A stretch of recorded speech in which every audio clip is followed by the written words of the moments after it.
July 2023. Thick smoke still lingered on the scorched treetops of the Montgomery forest, more than 6 miles from Clarksville, Tennessee. Flashlight beams from the scene investigation team sliced through the layer of ash, piercing into the patch of ground freshly stripped bare by the flames, and illuminated something no one in Montgomery County ever thought would be found again. Center, we need assistance at the Montgomery forest, and dispatch a coroner investigator immediately.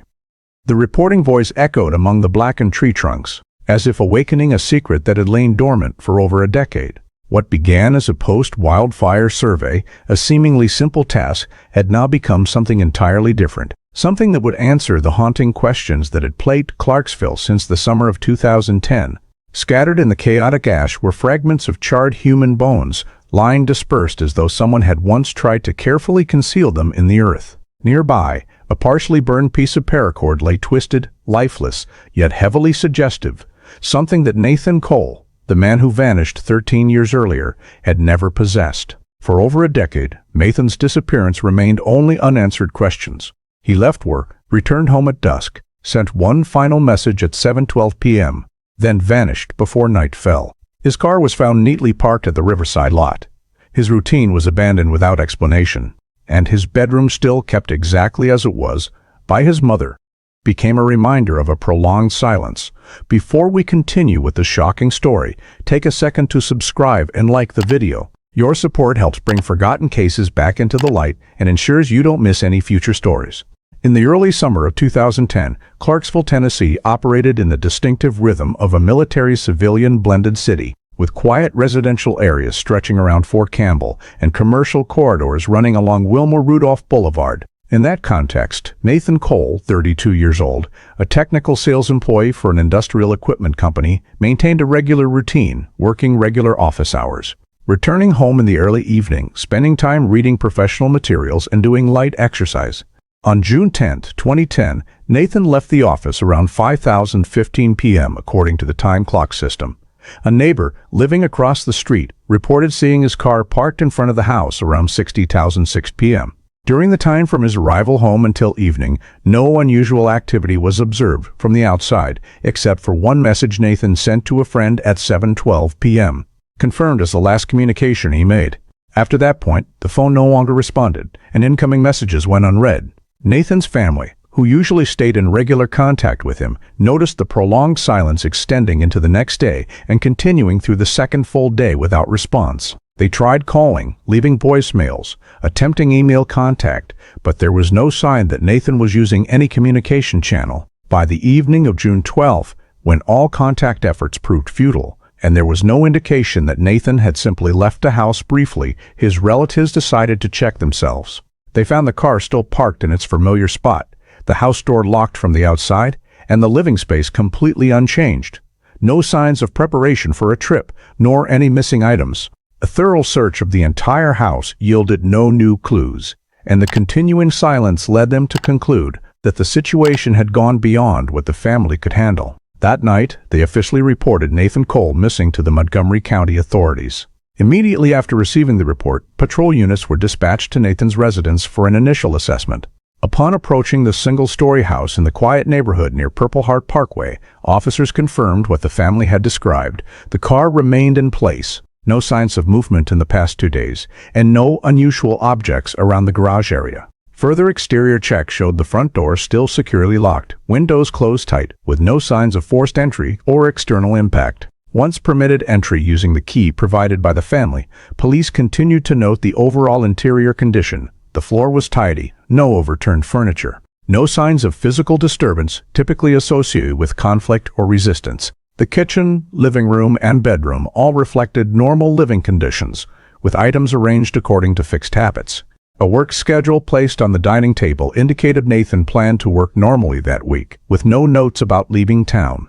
The closet was still full of clothing. Suitcases and bags were not missing, reinforcing the assessment that he had not prepared for any trip. In Nathan's small home office, police collected his personal computer, professional documents, and office supplies for cross-referencing work schedules. The cell phone was not found in the house, but the charger remained plugged in next to the bedside table. This was noted as an anomaly, since according to the family, Nathan always carried his phone even for short walks around the area. Checking his email inbox via the computer on the desk showed the last activity was a work email sent at 4:52 p.m. on June 10. Meanwhile, call log data provided by the carrier confirmed the last outgoing message at 7:12 p.m. the same day. From these facts, police began establishing an initial timeline: 5:15 p.m. Left the office, 6:10 per p.m. Arrived home per neighbor, 7:12 p.m. was the final digital interaction, after which communication signals ceased. Officers continued to examine personal items to determine whether Nathan had taken his wallet, documents, or any devices when leaving the house. But results showed the wallet still in the drawer by the entrance, bank cards intact, no transaction activity in the past 2 days. His laptop was not in the apartment, but according to his mother, Nathan often took the laptop when going out to work at a cafe or to handle documents, so its absence was flagged for further verification. Police compiled a list of individuals who had contact with the victim in the previous 24 hours based on information from the company, family, and call records, co-workers at the office, the friend who received the last message, some scheduled clients, and Elena Ward, the person recorded as having had a romantic relationship with Nathan and mentioned by the family as having complex interactions with him prior to the disappearance. From the collected data, investigators narrowed down groups to interview: co-workers present during the afternoon, Nathan left the office, neighbors who could have observed activity around the house, friends who communicated near the time of disappearance, and individuals with special or close connections. The list was prioritized. Those appearing in the time window from 5:05 to 8 a.m. to 8 p.m. on June 10 were ranked highest due to their direct relation to the last confirmed presence of the victim. In parallel, officers documented the entire house condition with photographs for the case file, ensuring every detail had a basis for comparison if needed. By the end of the workday, police completed an initial summary, including overall assessment of the residence, pre-disappearance timeline data, notable contact list, and anomalies such as the phone not present at home, missing laptop, and intact wallet. All were forwarded to the official investigative unit, laying the foundation for the next phase of handling Nathan Cole's disappearance case. The next step in the investigation process was to expand information gathering from individuals who could have observed, contacted, or held data related to Nathan's activities in the 24 to 48 hours before the disappearance, and police began with interviews of neighbors in the residential area where he lived. Nearby households all stated that Nathan had a stable routine, was quiet but polite, did not make loud noises, rarely had visitors at night, no one observed arguments, strangers visiting, or any signs of conflict around the house on June 10. One neighbor living across the street confirmed seeing Nathan's car parked in front around 6 p.m., but did not notice any further activity after that. The group of co-workers at the company where Nathan worked was summoned to clarify his behavior during the afternoon before leaving the office. Employees in the same department reported he had a normal workday, showed no particular stress, did not mention leaving town or any personal difficulties. Work appointments for the day were rechecked and showed nothing outside the ordinary. Some close friends were also contacted. They confirmed Nathan's 7:12 p.m. message was just brief social exchange, made no mention of anything unusual, and the message content showed no anxiety, conflict, or urgency. From these sources, police assessed the victim's social risk level as low, no signs of workplace conflict, no debts, no recorded community disputes. Nathan was also not known to associate with high-risk individuals. Among the relevant individuals, Elena Ward, Nathan's ex-girlfriend, was added to the interview list due to their prior relationship and the possibility of interaction near the time of disappearance. In the first meeting, Elena described the relationship as having ended several months earlier, stated they maintained limited communication, and asserted she did not meet Nathan on June 10. When asked about her activities from 5:37 p.m. to 8:08 p.m., she provided a schedule including returning from work, stopping at a grocery store, and staying home for the rest of the evening. Police recorded this statement in basic form and cross-checked it against the established timeline based on carrier data and statements from family and friends. At the time of the first interview, no clear details directly contradicted the existing data, as information about cell tower pings and device movement paths was still under analysis. After compiling all responses from neighbors, co-workers, friends, and acquaintances, police evaluated the possibility that Nathan voluntarily left his residence. Factors analyzed included stable work schedule, no notes or signs of preparation to leave, No history of runaway behavior, no unusual financial situation, and personal vehicle still at home on the first day of disappearance. No data suggested Nathan was in crisis or intended to abandon his current living environment. Thus, the likelihood of voluntary departure was ranked very low. The final consolidated report from the initial interview round included list of individuals with the closest recent social interactions with the victim, social risk assessment, closest relationships, and independently confirmed timeline milestones from multiple sources. These facts helped investigators solidify the overall picture of the final 24 hours before Nathan vanished, creating the foundation to expand analysis and continue additional information surveys. After completing the initial interview round and establishing relatively reliable timeline milestones, the investigative team shifted to implementing close-range search operations, focusing within a 3-mile radius around Nathan Cole's residence. This was a natural extension after assessing that the victim was unlikely to have voluntarily left far on foot, especially since his vehicle remained at home and there were no records indicating use of public transportation. Patrol teams combined with local support groups began sweeping the residential area around Kelly Road, including main roads leading to small commercial zones and secondary branches connecting to rear housing rows. They approached each road segment with the goal of noting physical traces such as footprints, dropped items, bags, personal belongings, or any ground anomalies potentially related to the victim's pedestrian movement. Parks in the area, including the small park near Cedar Street and the public green space behind the neighborhood, were surveyed section by section to identify signs of struggle, abandoned items, or unnaturally disturbed soil. The search team also followed wide grassy shoulders along roadways areas, typically likely to retain pedestrian traces if someone left home disoriented or in urgency, but found no matching indicators. For Nathan, in parallel with surface sweeps, investigators checked narrow alleys between housing rows and lesser-noticed footpaths connecting the residential area to commercial zones. These were locations capable of capturing dropped objects, physical traces, or signs of irregular movement. The search team also cross-referenced Nathan's behavioral map based on habits provided by family and friends, places he commonly walked for evening exercise, the store he visited for groceries, the cafe he used for after-hours work.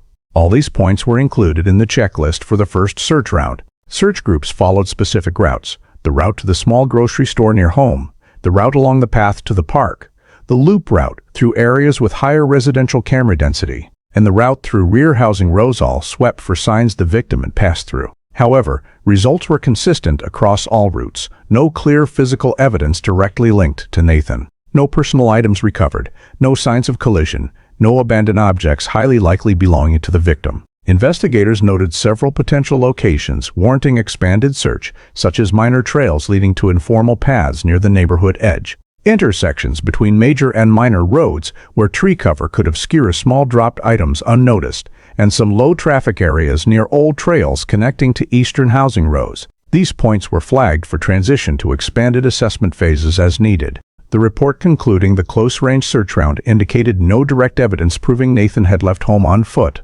or left clear traces in the area. This further reinforced the unusual nature of the case and compelled investigators to continue considering scenarios beyond voluntary departure by the victim.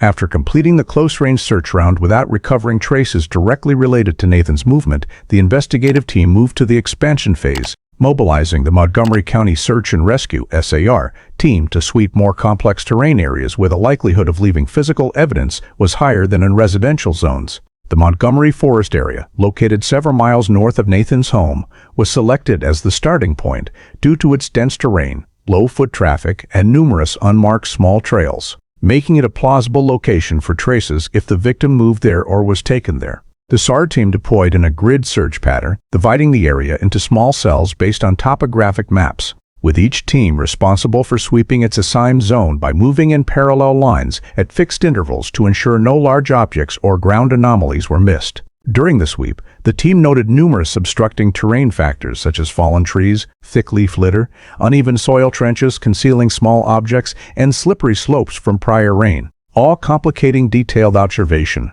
However, several anomalies appeared within the search perimeter: a thin, dark-colored jacket located in the area between two small trails, a few centimeter piece of fabric caught on a low branch, and a cluster of faint footprints on soft soil traces that could not immediately be attributed to anyone, but were sufficient to be recorded as primary evidence. These items were GPS marked, photographed and collected per protocol, but not field identified, as they required cross-referencing with Nathan's known personal belongings and environmental conditions.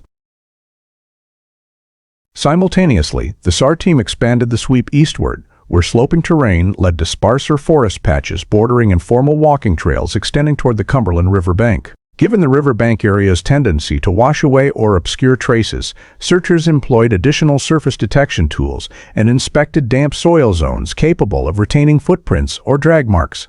In addition to ground sweeps, some teams used small boats to patrol along the riverbank to detect floating or snagged objects near root clusters.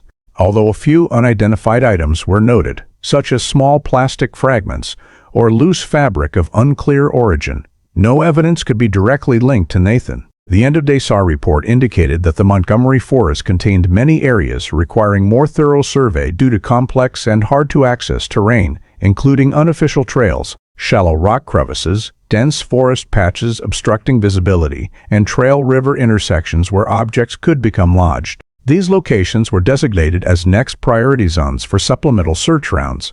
Although some primary evidence was collected, investigators could not confirm any direct connection between it and Nathan's disappearance, but all items were entered into the case file for future forensic examination as needed.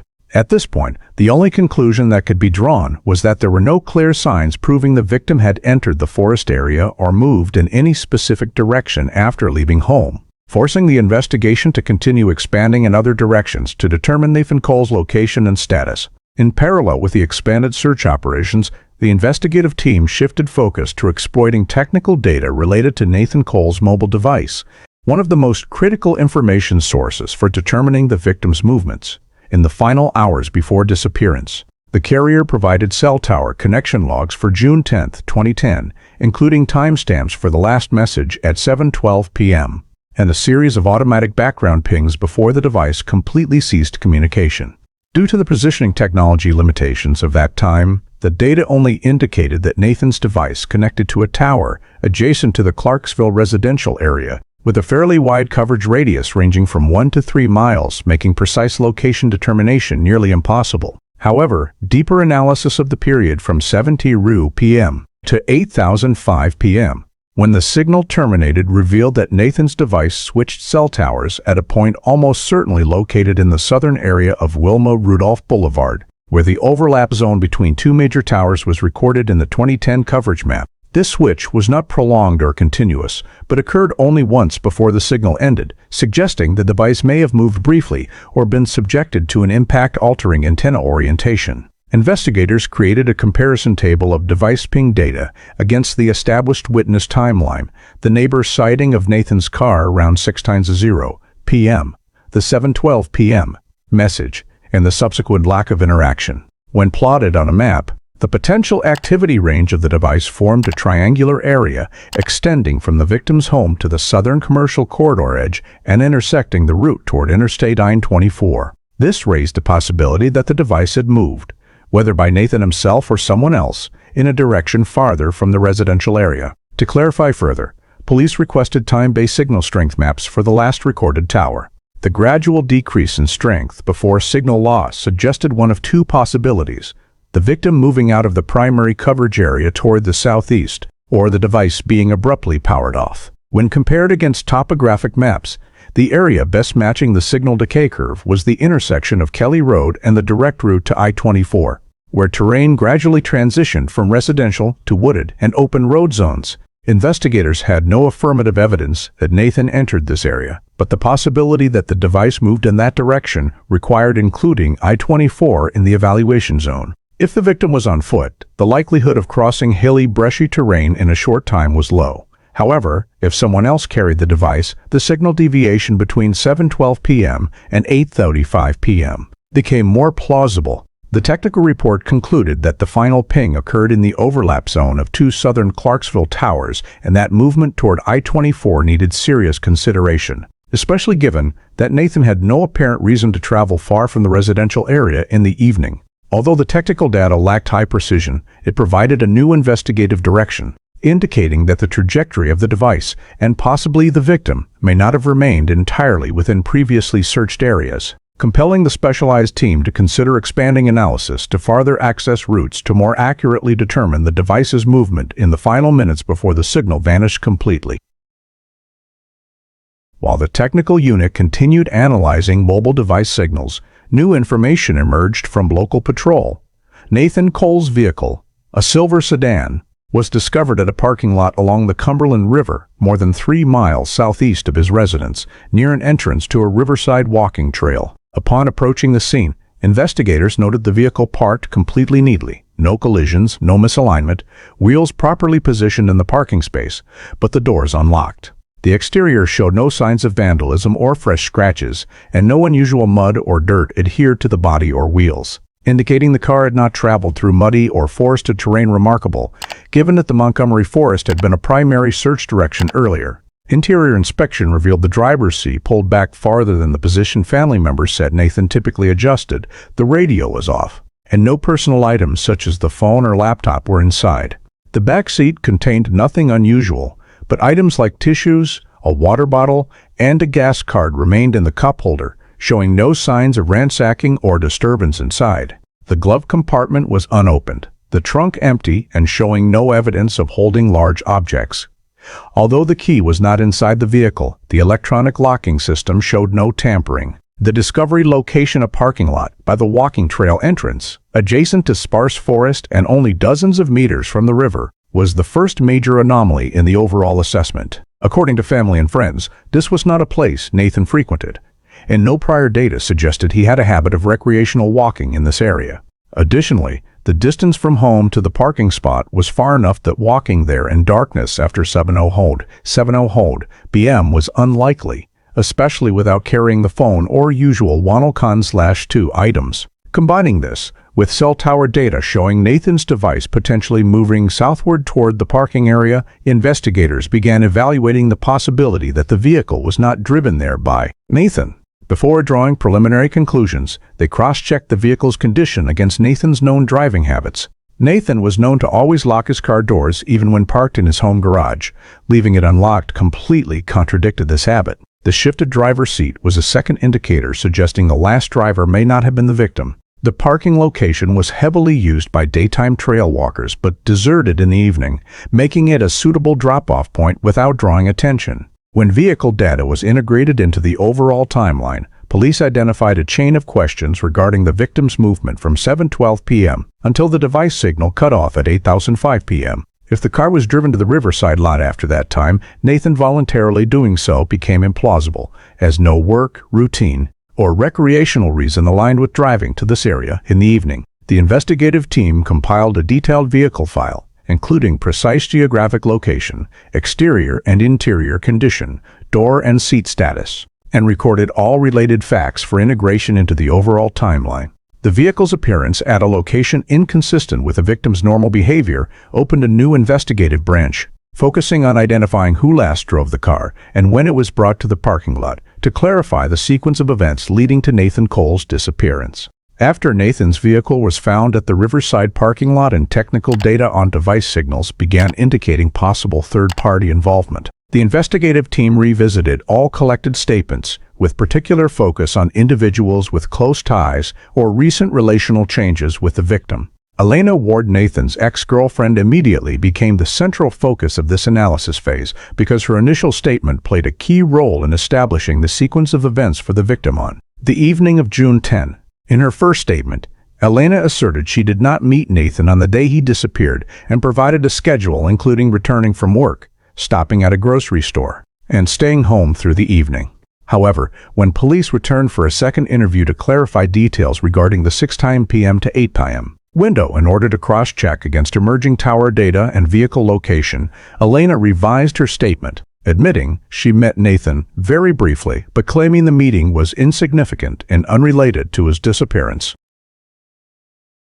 Placing these two statements side by side revealed a significant inconsistency, no longer meeting the information consistency standard required by investigators to establish the timeline. When cross-referenced with cell-side data recording Nathan's device moving southward during the hours Elena claimed to be home, police identified a major discrepancy. Elena's own device after carrier data was obtained via subpoena showed her presence near the intersection of Kelly Road and the route to I-24 during a time closely overlapping with Nathan's device. Tower switch. This did not match her claim of being home during that window. The spatial overlap between the two devices, though limited by 2010's imprecise positioning, was sufficient to indicate both devices likely appeared relatively close together for a short period. Combining this with Nathan's car found far from home in a location inconsistent with his habits, investigators began assessing Elena's level of involvement in the victim's disappearance. The changed statement, coupled with mismatch to cell site data, placed Elena in the group capable of impacting Nathan's timeline during the critical 7:00 p.m. to 8 to 8:75 p.m. window. Police prepared a report stating Elena provided two inconsistent statements.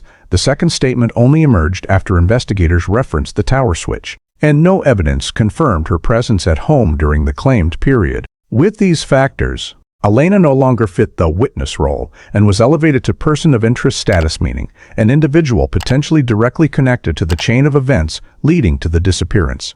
During the analysis, police also re-examined Nathan's other relationships to narrow down individuals who could have influenced him prior to the disappearance. Coworkers showed no conflicts, close friends confirmed no disputes, family reported no internal tensions. These facts significantly narrowed the scope of suspicion, focusing on those with prior romantic ties or personal conflicts. Elena was the only individual in the relevant group whose statement conflicted with objective data and who had complex emotional interactions with the victim in the period immediately preceding the event.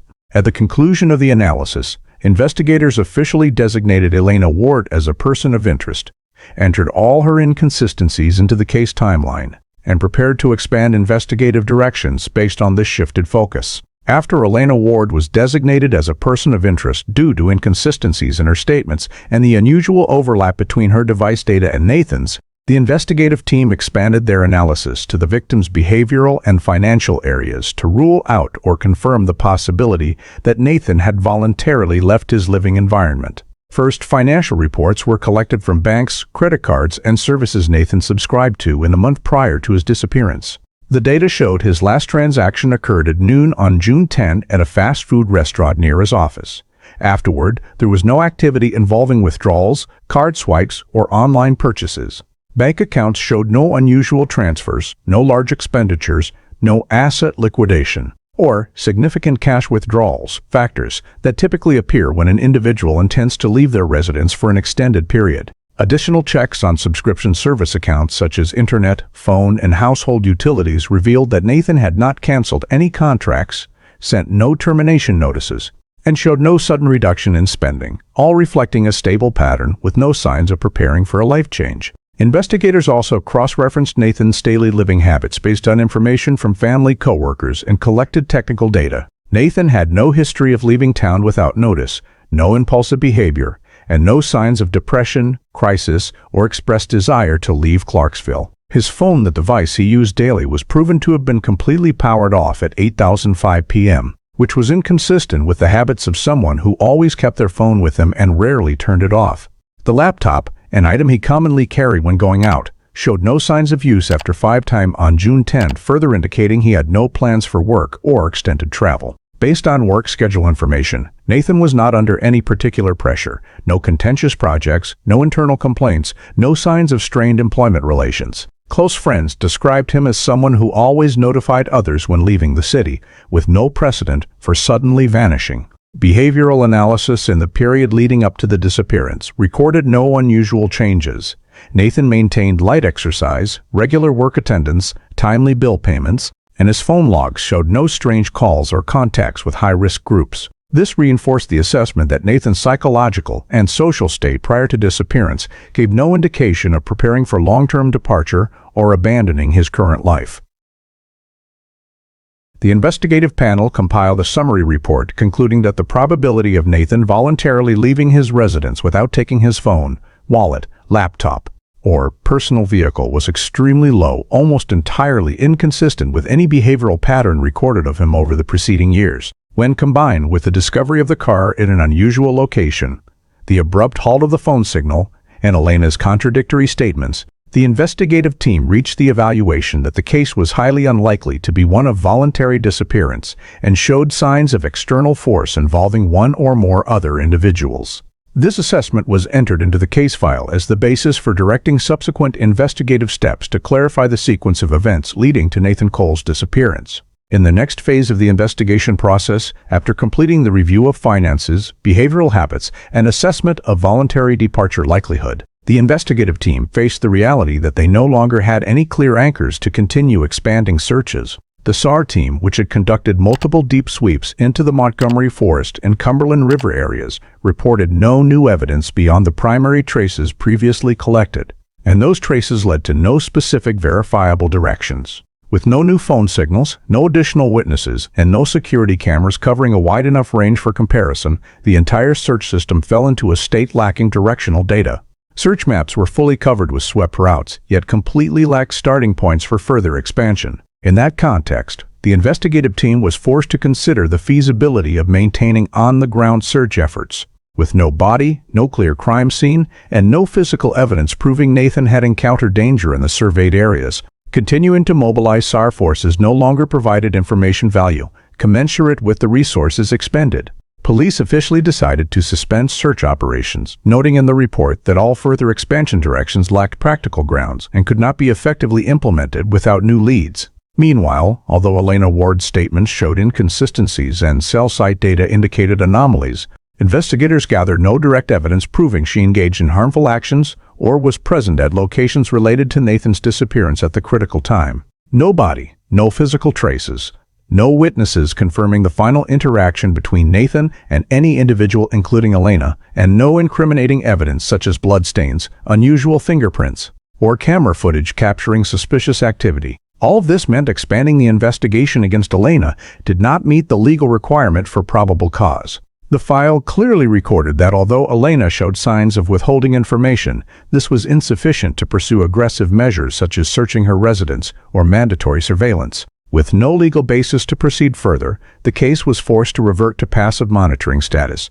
to be reopened only if new data emerged. By the end of 2011, internal reports began referring to the case as excessively prolonged without progress. Nathan's family still occasionally contacted for updates, but police could provide no information beyond no new leads. By February 2012, the entire file was officially transferred to the Montgomery County Cold Case Unit, which specializes in handling long-stalled missing persons or suspected homicide cases. This transfer marked a technical change in the case status. From an active investigation with broad resource deployment, Nathan Cole's disappearance became an archived file awaiting opportunity, reviewed periodically or only when sudden information arose.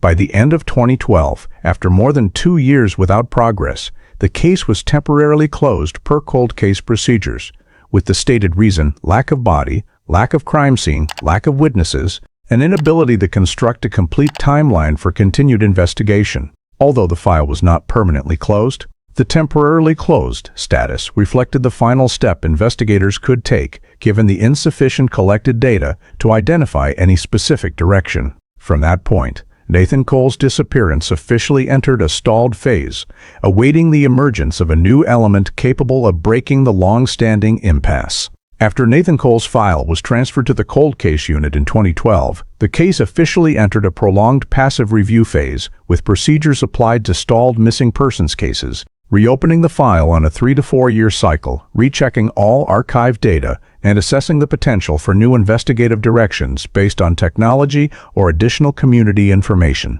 The first review occurred in 2014, when cold case investigators re-examined the timeline of June 10, 2010, including the office departure time, the neighbor's sighting of Nathan arriving home, the final message at 7:12 p.m., and cell site data leading to 8:05 p.m. when the signal terminated.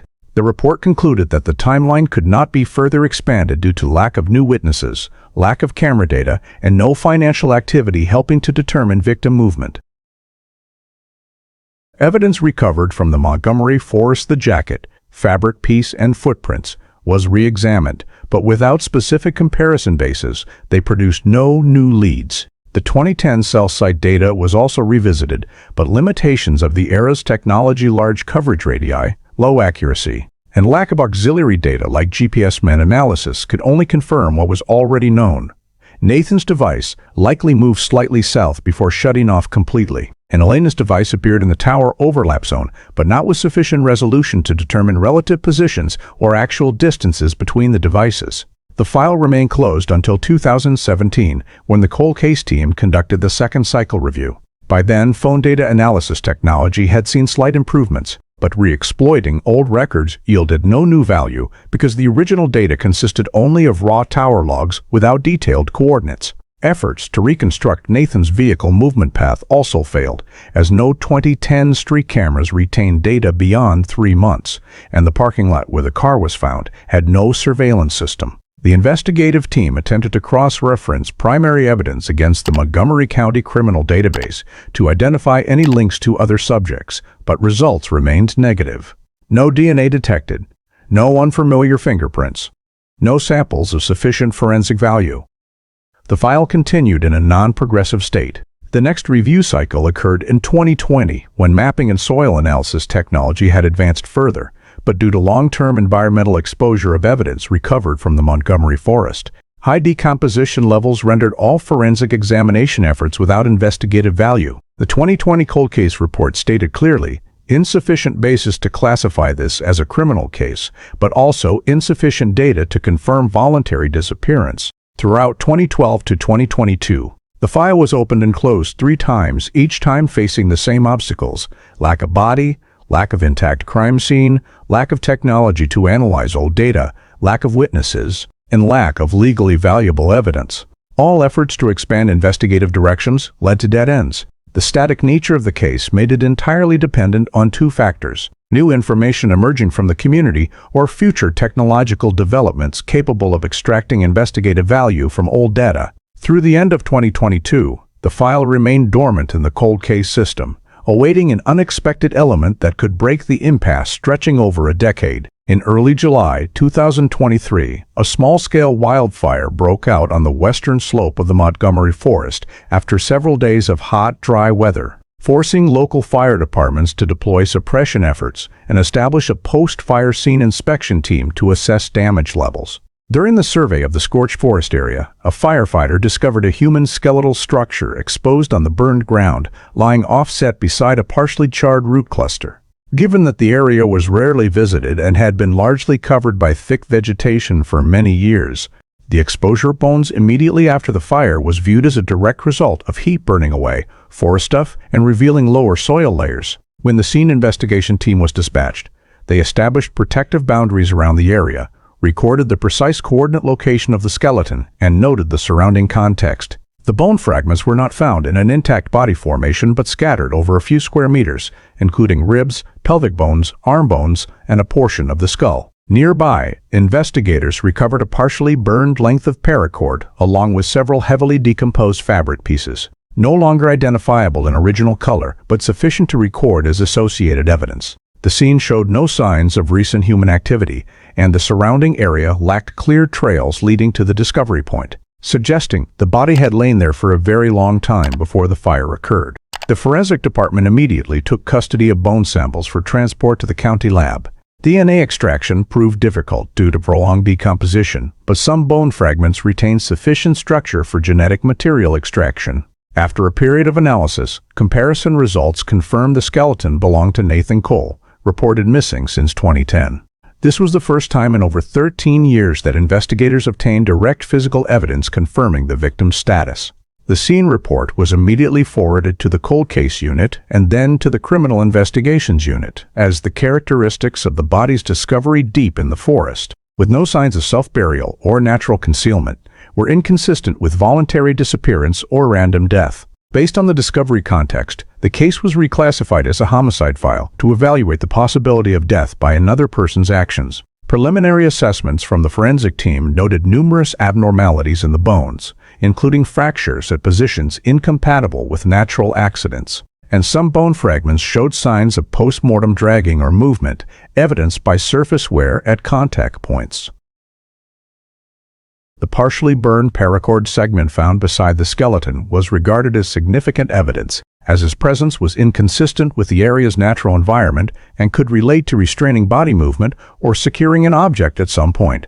Although full forensic conclusions were pending, investigators noted that the scattered distribution of bones combined with the environmental context was insufficient to conclude animal dragging, as the dispersal distance was not excessive and lacked typical bite or tear marks. Initial analyses directed that the body may have been placed or dragged to this location during a period before complete decomposition, but no current data indicated the precise timing. With victim identification confirmed and scene characteristics inconsistent with accidental or natural death, the file was officially transferred to homicide investigation status. Investigators began focusing full attention on the skeletal discovery context, decomposition characteristics, and associated evidence as the basis for reconstructing events leading to Nathan Cole's disappearance and death, marking the first major turning point in the case since closure in 2012. The Montgomery County Forensic Department took custody of all bone samples recovered from the scene for in-depth analysis to determine the mechanism of death and assess the possibility of body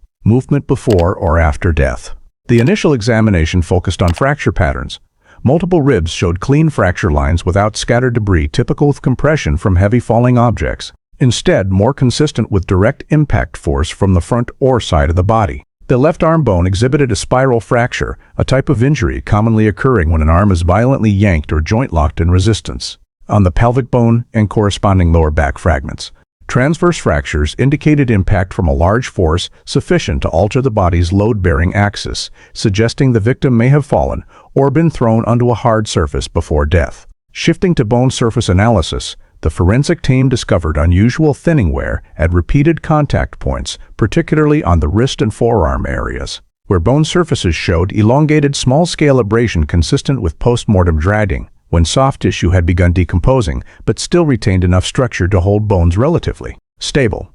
These wear marks were inconsistent with wild animal activity, which typically leaves bite, tear, or serrated tooth marks on bone, thus ruling out animal dispersal of bones. Some leg bone fragments displayed small parallel scratch marks in consistent directions, suggesting contact with rough surfaces such as rocks or tree roots during dragging across terrain. The environmental analysis section cross-referenced soil adhering to bone fragments with soil layers at the scene. Results showed adhering soil was inconsistent and markedly different in mineral composition from soil at the recovery site.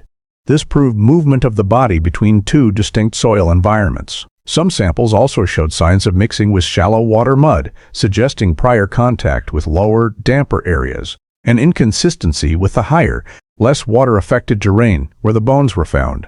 Bone decomposition levels indicated long-term outdoor exposure to natural conditions, but the relatively concentrated distribution of fragments within a narrow area suggested the body was not scattered by animals, but may have decomposed at a nearby location before being dragged or shifted to the discovery point. Surface wear characteristics on wrist bones, combined with the partially burned paracord segment recovered at the scene, led forensics to hypothesize that the victim may have been bound or movement restricted in a pre-death phase. Fiber structure comparison of the paracord sample showed an industrial braiding pattern common in cargo tie-downs or lightweight climbing rope, not natural forest-degrading cordage. The rib and pelvic fracture angles suggesting direct frontal or downward force aligned with a mechanical force attack pattern rather than natural fall accidents, which produce varying fracture structures depending on posture and height. After integrating the forensic analyses direct force fractures, post-mortem drag wear, mismatched adhering soil environments, anomalous paracord presence, the forensic team issued a preliminary conclusion that Nathan Cole's body had been moved from its initial death location before decomposition,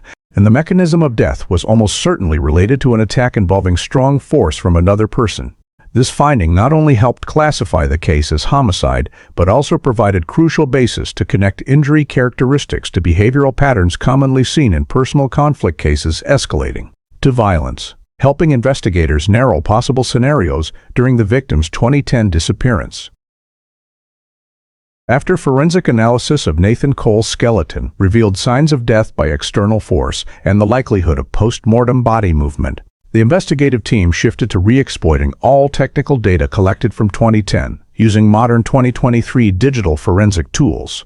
One of the most significant changes was the enhanced ability to increase resolution of images extracted from old security cameras, previously unusable due to excessively low quality. Street cameras around the route leading to the Riverside parking lot, though storing only blurry or noisy images, had been archived in the old case file as technical backups. The digital analysis team applied image reconstruction algorithms to clarify elements such as vehicle shape, color, and movement. In one frame recorded on the evening of June 10, 2010, not long after the victim's disappearance, processing showed a silver sedan matching the shape and size of Nathan's vehicle, traveling in the direction exiting the residential area and entering the road leading to the Riverside parking lot. Although the old camera lacked clarity to identify the driver, sharpening enhancement of the license plate showed characters matching 90% with Nathan's vehicle plate, sufficient to place this vehicle into the movement timeline for more detailed analysis. After matching the vehicle image, the analysis group continued exploiting the potential to link the vehicle's route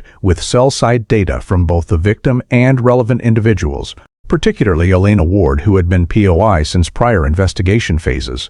Nathan's phone cell site data provided very limited information because the device shut off completely at 8:05 p.m., but Elena's phone in the same time frame yielded more ping points. For 2010, accuracy was low, but application of 2023 technology allowed redetermination of relative movement directions based on overlap zones of nearby towers. Analysis results showed Elena's device appeared along a signal corridor matching the route where the vehicle was detected via enhanced camera quality. The overlapping time frame extended from after 7:30 p.m. to near 8:08 p.m., aligning with the period of Nathan's final message and complete signal disappearance. More importantly, advanced analysis data indicated Elena's device was present in the tower overlap zone less than 1 mile from the Riverside parking lot only minutes before the camera recorded the sedan moving toward that area. Although 2010 technology could not pinpoint exact tower coordinates, 2023 cross-referencing techniques showed Elena's phone journey had high similarity to the sedan's journey, allowing investigators to reconstruct a plausible route. The sedan left Nathan's residential area, entered the southward road, passed through the tower overlap corridor where both devices were recorded, and ultimately appeared near the parking lot where the vehicle was found the next day. When this route was overlaid on the forensic analysis map of the body recovery location, the investigative team noted a significant match. The movement path of the vehicle and Elena's device crossed the Montgomery Forest area in a direction consistent with the possibility that the body was transported from another location to the discovery point, although it could not yet be determined whether the vehicle stopped at any specific forest location.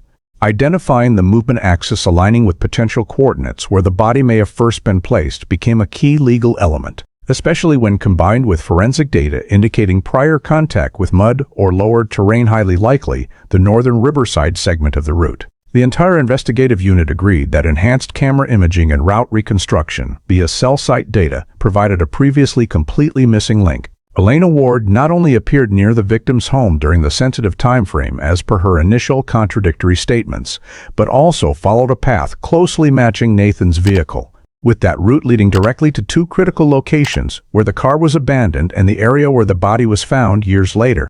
These elements were sufficient to change Elena's legal status from person of interest to official suspect, as the level of connection among technical traces, movement routes, and body discovery context far exceeded ordinary statement discrepancies. Investigative pressure now shifted from determining whether a crime occurred to clarifying the suspect's role in the sequence of events leading to Nathan Cole's death. During the re-examination of all personal property listed in the initial missing person report, investigators discovered that Nathan Cole's travel camera, a device he frequently carried to work or, when traveling, was not on the list of items seized at his home in 2010, and was also not recorded in the vehicle abandoned at the Riverside parking lot. This led the cold case unit to issue a request for records of second-hand transactions in the Clarksville area and neighboring counties, in case the device had been sold or discarded by someone. 4 weeks later, a thrift store reported that they had received a camera matching the police description around 2011, and although the device itself had been sold long ago, the accompanying memory card remained in storage as it was deemed worthless for resale. The memory card was immediately handed over to the digital analysis department. When beginning data recovery, the technical team found that most files had been overwritten by the new user, but some old photos and videos remained in areas of memory not fully erased. Using specialized recovery software, they extracted 18 photos and 3 video clips with timestamps falling exactly on June 10, 2010, the night Nathan disappeared. The initial photos captured Nathan at home in the afternoon, aligning with the neighbor's sighting of his car arriving around 6 p.m., showing no signs of preparing to leave or encountering anything unusual. Another photo taken at 7:02 p.m. showed Nathan standing in the living room, still in his work clothes, with no signs of hurry or disturbance. However, a series of 3 consecutive photos from around 7:15 p.m. to 7:17 p.m. revealed the appearance of Elena Ward at Nathan's front door. Although the images were blurry due to motion and low light, modern 2023 facial recognition systems confirmed with over 80% reliability that the woman in the photos was Elena. This immediately directly contradicted her initial statement that she did not meet Nathan that day, and unusually aligned with her later adjusted statement that she had met him briefly, but it was unimportant. The recovered videos, though short and lacking clear audio, captured sounds in the living room and the silhouettes of 2 people moving in the space, including a moment when Nathan turned his back and walked out of frame while Elena stood near the door, hand on her purse. There were no loud noises or signs of conflict in the video lasting less than a minute. But Elena's presence at Nathan's home during the exact critical time frame reset the entire assessment of that night's timeline. When the technical team cross-referenced the photo file timestamps with the cell site data from both individuals' devices, they found complete alignment in timing. The final image capturing Elena at Nathan's door around 7:17 p.m. and nearly simultaneously, her device began shifting to the tower overlap zone later identified as leading to the route where Nathan's car appeared. Integrating these results into the overall timeline, investigators for the first time constructed a clearly structured sequence of events. Nathan arrived home at 6 p.m., remained inside until at least 7:02 p.m. Elena appeared at the door around 7:15 p.m. The two interacted briefly. Immediately afterward, both Nathan's and Elena's devices appeared in the movement zone toward I-24, and within less than an hour, Nathan's car was captured on camera heading toward the Riverside parking lot. The recovery of data from the camera's memory card, a source of evidence thought to be lost forever, provided the most crucial piece for reconstructing the disappearance night: confirmed presence of Elena Ward at the victim's residence at the time, coinciding with the unusual cell site changes and vehicle movement. This strengthened the basis to assert that the interaction between the two during the critical window played a central role in the chain of events leading to Nathan Cole's disappearance. And investigators added this information to the file to further clarify the suspect's actions in the minutes following the camera's final captured image. After completing forensic analysis, memory card recovery, and enhanced cell site data, the investigative team entered the most critical phase of the case, establishing a unified timeline in which all data sources, images, device movements, vehicle journey, forensic context, and statements were connected into a cohesive sequence of events. This timeline began from Nathan leaving the office at 5:15 p.m. on June 10, 2010, and extended to the moment his phone signal shut off completely at 8:05 p.m., the 6 times true p.m. marker was confirmed by neighbor witness and recovered camera photos showing Nathan at home with no abnormalities. By 7:02 p.m., memory card photos captured him in the living room, still in normal routine. Between 7:15 p.m. and 7:17 p.m., recovered victim camera images confirmed Elena Ward appearing at the door, marking the first time authorities had direct evidence of Elena at the victim's residence during the sensitive window, aligning with the time she had completely denied in her initial statement. When linking this marker to cell site data, Elena's device signal began moving southward shortly after around 7:20 p.m., while Nathan's device also appeared in the tower overlap zone, indicating both devices traveled close together along a signal corridor extending toward the I-24 route. This movement pattern matched the route of Nathan's sedan captured on enhanced camera footage. The vehicle first appeared on intersection camera around 7:36 p.m., heading toward the Cumberland Riverside parking lot. When cross-referencing average speed and corresponding cell site timestamps, the vehicle's journey showed continuous movement with no stops long enough for the victim to exit voluntarily, especially given his routine was inconsistent with evening outings without necessary items. Bone forensics, after analyzing fracture mechanisms and post-mortem drag marks, indicated Nathan suffered external force strong enough to cause rib and pelvic fractures, incompatible with forest travel accidents. This connected to vehicle journey data. The route passed several access points to the Montgomery forest, allowing the forensic reconstruction model to propose the body was likely taken into the forest during a short period, then decomposed near the discovery site. Wear marks on bones, and mismatched adhering soil reinforced the hypothesis that the body did not die at the recovery location but was moved from a more concealed spot, highly likely near the trail corridor accessed from the route where the vehicle was recorded. When modeling the highest probability action sequence based on criminal behavior statistics and data correlation, the analysis team constructed the following order. Elena appeared at Nathan's home between 7:15 p.m. and 7:17 p.m. An event leading to conflict or coercion occurred inside the home or immediately after Nathan stepped out. Nathan's device was taken while he was controlled and placed in the vehicle. The vehicle traveled the southern route, matching both devices' cell site.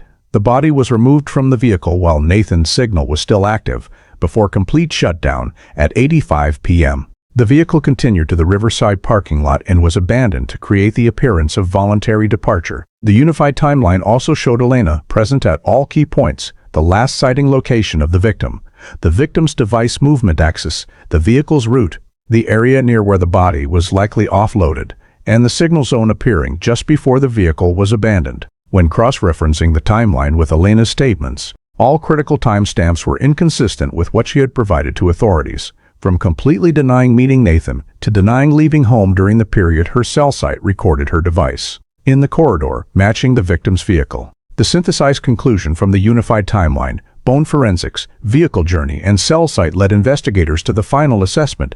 Elena Ward not only appeared at timeline points but was the sole individual present at every critical transition in the action chain, a legal indicator strong enough to solidify her classification as the official suspect in Nathan Cole's death. After finalizing the unified timeline and identifying Elena Ward as the only suspect appearing at all key transitional points in the case, the investigative team proceeded to the next step: direct confrontation to assess reactions, evaluate statement consistency, and record signs of intentional information concealment. The confrontation took place in the Montgomery County interrogation room, where Elena was required to review each timeline marker from recovered images showing her at Nathan's door at 7:15 p.m. to cell site data recording her device moving along the exact route as the victim's sedan, and forensic results proving post-mortem body movement. When addressing each part, Elena initially denied everything, claiming she could not remember that evening exactly, and that she might have stopped by but only for harmless minutes. However, when shown the enhanced camera images capturing Nathan's car on the route to the Riverside parking lot, matching her cell site signal, she began changing her statement, claiming she might have driven through that area to get home, though this directly contradicted traffic maps showing her mentioned route did not overlap with the recorded journey. Faced with forensic markers confirming external force on the body, Elena appeared flustered, offering no reasonable explanation for her presence both at the potential conflict location inside the home and the route matching where the body may have been moved. One standout inconsistency was her insistence that she never drove Nathan's car, yet the forensic timeline showed the vehicle leaving the residential area immediately after her device left the tower coverage near the victim's home. Furthermore, when investigators demanded explanation for why 2023 reanalyzed cell site data proved her device was in the signal overlap zone less than a mile from the Riverside parking lot at the exact time Nathan's car was recorded, Elena could provide no suitable reason, only repeating that someone else might have used my phone, a possibility completely ruled out as there were no reports of phone loss or theft in her 2010 records. As the confrontation continued with presentation of bone forensic evidence, direct impact fractures, surface drag wear, and the paracord near the body, Elena once again suggested Nathan fell on his own or had a forest accident, but forensics proved the body was moved, did not die at the discovery site, and showed drag marks completely opposite to her description. The continuous statement changes, increasing contradictions, and evasion of key questions were fully recorded in the interrogation transcript, reinforcing the assessment that the suspect was intentionally concealing or adjusting her story based on information revealed by investigators, a typical behavior in suspects facing an increasingly tight evidence chain. In the risk analysis report, investigators concluded that with Elena having actively provided false information at multiple points and likely knowing the locations related to body movement, the risk of her destroying or further altering remaining evidence was very high. Additionally, her displayed instability during confrontation indicated a likelihood she would attempt to leave the area if sensing imminent arrest. Based on the entirety of accumulated evidence unified timeline, bone forensics, reanalyzed cell site data, recovered camera images, the suspect's presence at multiple key points, and statement contradictions. Authorities prepared a filing for an arrest warrant for Elena Ward on charges related to Nathan Cole's death, arguing that the chain of circumstantial and direct evidence was strong enough to meet probable cause under legal standards. The filing was submitted to the Montgomery County Judge's Office, and after review, the arrest warrant was officially approved. This marked the most significant turning point since the case stalled in 2012. From an unsolved disappearance, the investigation now had sufficient legal basis to arrest the primary suspect in a case that had been frozen for over a decade. After the arrest warrant was executed and Elena Ward was taken into custody, the Nathan Cole case file moved to the prosecution phase, where the entire chain of evidence accumulated over more than a decade was systematized into a tight legal structure for presentation before the Montgomery County Court. The prosecutor began by presenting the unified timeline, a seamless chronology from 5:15 p.m. to after 8:05 p.m. on June 10, 2010, in which each link was proven by independent data, recovered victim camera images confirming Elena at Nathan's home during the critical time. 2023 reanalyzed cell site data proving her device traveled a route exactly matching the victim's sedan journey. Enhanced intersection camera confirming the vehicle heading to the Riverside parking lot. Bone forensics served as the centerpiece evidence in the prosecutor's presentation. Direct external force fractures, bone surface drag wear, mismatched soil samples adhering to bones versus the scene, and post-mortem body movement all affirmed the victim could not have died accidentally. Additionally, the partially burned paracord segment recovered at the body site was presented as supporting evidence, consistent with forensic conclusions of wrist wear, suggesting the victim was movement restricted, leading to death. The behavioral evidence section was further strengthened by recovered videos and photos from Nathan's camera memory card, including the sequence showing Elena at the door and a blurry video capturing the two in the living room just before cell site recorded unusual movement. Elena's complete denial of her presence in her 2010 statement, followed by story changes during 2023 confrontation, was described by the prosecutor as intentional misdirection. Defense counsel attempted to counter that 2010 cell site data lacked precision to conclude specific locations, but the prosecution's experts demonstrated that 2023 forensic technology did not create new locations, but only increased resolution of originally recorded signal zones, and the overlap between vehicle route, cell site, and forensic context was consistent at a high statistical level. Defense also argued no direct witnesses saw Elena attack Nathan, but prosecution countered that law does not require direct witnesses when circumstantial evidence is strong enough to exclude other possibilities. Bone forensics undeniably played the decisive role. Forensic conclusions showed Nathan could not self-inflict fatal injuries, could not move his own body into the Montgomery forest, and could not drive his car to the Riverside lot, then vanish. Scientific analyses of fractures, adhering soil, drag marks, and bone distribution shattered all defense-proposed natural accident or voluntary disappearance hypotheses. By sentencing day, the jury took less than 2 days to reach a verdict. The court found Elena Ward guilty of second-degree murder based on evidence showing violent actions leading to death but insufficient proof of premeditation. Additionally, she was convicted of tampering with evidence for moving the body and abandoning the vehicle to conceal the crime, along with obstruction of an investigation for providing false information throughout the process. The total sentence imposed was 30 years imprisonment, with potential adjustment based on rehabilitation evaluation, but no earlier than 22 years under Tennessee law. This verdict marked the end of a case spanning over 13 years, and the first time Nathan's family, as well as the Clarksville community, received an official resolution to Nathan Cole's mysterious disappearance. The Nathan Cole case closed with the sentencing of Elena Ward, but the 13-year investigation process became a textbook example of how technological limitations and lack of physical evidence can stall a file filled with unusual indicators.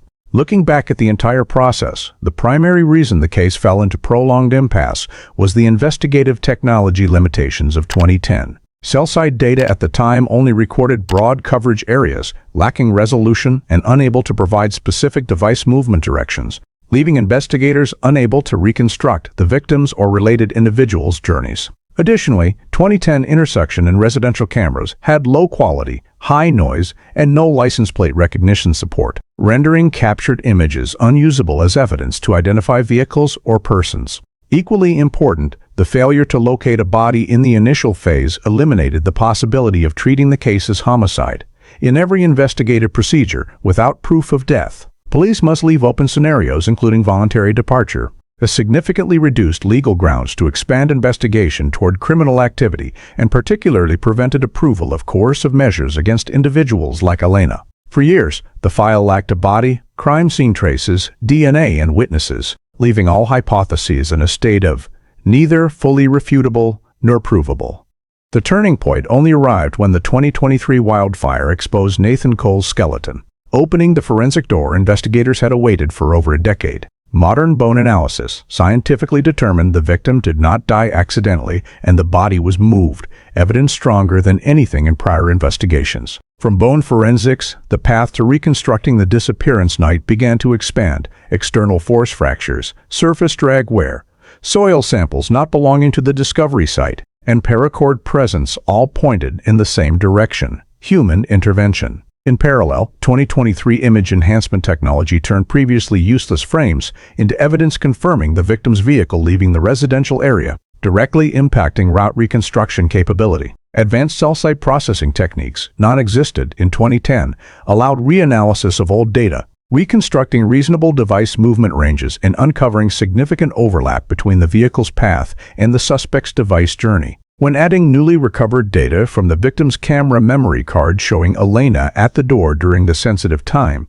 the full picture finally formed.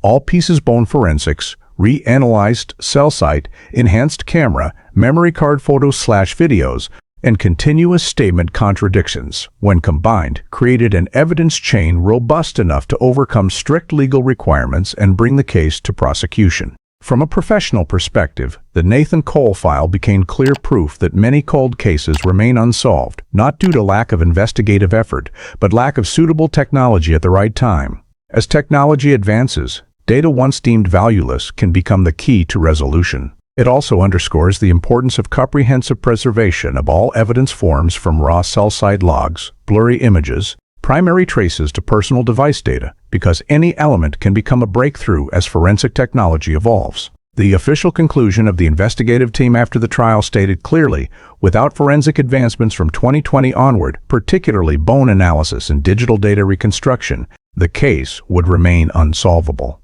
This is a major lesson for cold case units. No file is truly dead, only evidence not yet readable with the tools of a prior era. The story of Nathan Cole's disappearance case in Clarksville, Tennessee, which was ultimately solved after 13 years, not only reflects the remarkable advancements in forensic technology in the United States, but also serves as a reminder of very real issues in everyday life: the fragility of personal safety, the importance of data preservation, and the value of persistence in both investigation and the pursuit of truth.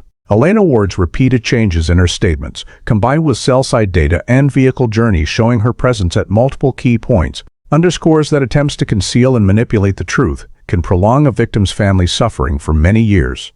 In today's world where people tend to believe wrongdoing can be buried by time, this story shows the opposite. Technology continues to advance, and the truth always finds a way to emerge, even if it takes more than a decade. Additionally, the fact that an old camera memory card, something that seemed utterly insignificant, became pivotal evidence reminds every individual of the importance of recording and storing information in modern life, not just for convenience but sometimes as a means of self-protection. The fact that authorities could not determine the cause of death or the true nature of the case for many years due to the absence of the body also reflects the reality that without physical evidence, it is extremely difficult for the law to take action. This sends a powerful message to the community about the need to report suspicious signs or disappearances in the family as early as possible.